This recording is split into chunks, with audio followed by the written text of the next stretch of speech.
Are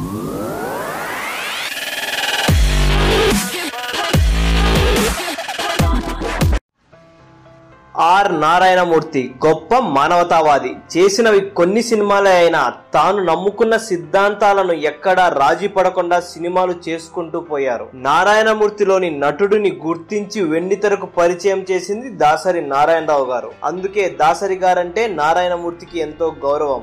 ఆయనను గురువుగా కొలుస్తారు. దాసరి గారి సంతాప సభలో పాల్గొన్న నారాయణమూర్తి గారు మాట్లాడిన మాటలు ఎంతో మందిని ఆలోచింపజేశాయి.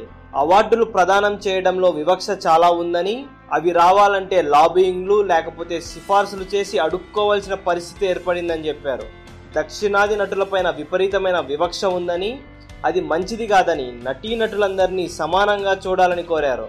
మహానటి సావిత్రిని, మహానటుడు ఎస్వి రంగారావుని మించిన నటులు ఈ ప్రపంచంలోనే లేరని, అలాంటి మహనీయులకు ఒక్క అవార్డు కూడా ఇవ్వలేదని, హీరోయిన్ విద్యా బాలన్ ఒక్క సినిమాలో బాగా నటించిందని పద్మశ్రీ ఇచ్చేశారని వాపోయారు. ఇదెక్కడి న్యాయం అని ప్రశ్నించారు. ఈ అన్యాయానికి అడ్డుకట్ట వేసి మనకు న్యాయం జరిగే వరకు పోరాడాలని చెప్పారు.